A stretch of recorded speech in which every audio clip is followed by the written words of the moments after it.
Hello foodies, ఎలా ఉన్నారు అందరూ? I'm Kavitha, I'm also foodie. ఇవాళ మునక్కాయ చారు చేస్తున్నానండి. మా సైడ్ అయితే వీటిని మునక్కాయలని అంటారు, ఇంకా కొన్ని చోట్ల ములక్కాడలు అని కూడా అంటారు.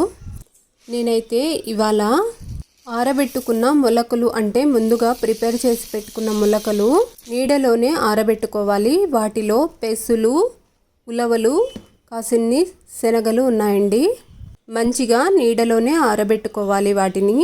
అందులోకే కాసిన్ని కందిపప్పు కూడా వేసి ఒకసారి బాగా ఇలా వాష్ చేసుకొని కాసిన్ని వాటర్ వేసి, అలాగే కాసిన్ని వెల్లుల్లి రెబ్బలు, కాసింత కరివేపాకు వేసి, కాసింత పసుపు, కాసింత సాల్ట్ వేసి కుక్కర్ మూతను పెట్టి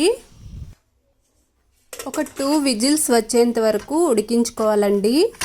మనం ఆలోపు ములక్కాడలను ఇలా కట్ చేసి పెట్టుకుందాం.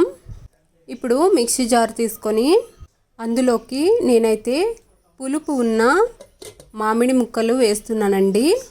మనం ఇవాళ చింతపండు వాడట్లేదు, చారులోకి బాగా పుల్లగా ఉన్న మామిడి పండుని వాడుతున్నాము. మామిడి పండు ముక్కల్లో కాసింత జీలకర్ర వేసి ఒకసారి బాగా గ్రైండ్ చేసి అందులోకి టమాటా ముక్కలు కూడా వేసి బాగా గ్రైండ్ చేసుకోవాలి.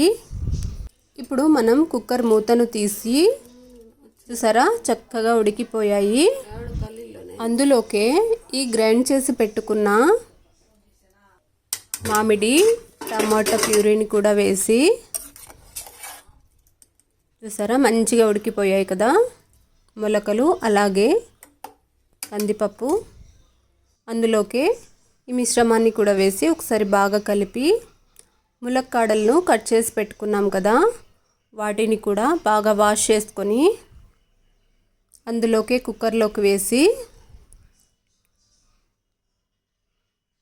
ఒకసారి బాగా కలిపి తగినన్ని వాటర్ వేసుకొని సరిపడా కారం, ఆనియన్ ముక్కలు, అలాగే రసం పౌడర్ కూడా వేసి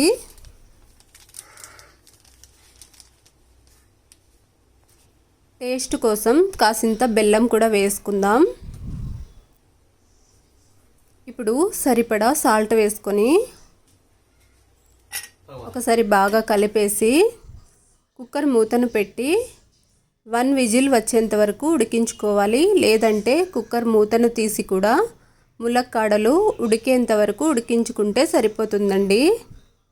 ఇప్పుడు స్టవ్ మీద కడాయి పెట్టుకొని ఆయిల్ వేసి పోపు దినుసులు, అలాగే ఆనియన్ ముక్కలు, వెల్లుల్లి రెబ్బలు కట్ చేసుకొని వేసి పోపు మొత్తం బాగా ఫ్రై చేసుకుందామండి. కాస్త ఫ్రై అయినాక కరివేపాకును కూడా వేసి ఇంకాసేపు ఫ్రై చేసి పోపు మొత్తం మంచిగా ఫ్రై అయినాక కాసింత ఇంగువ కూడా వేసి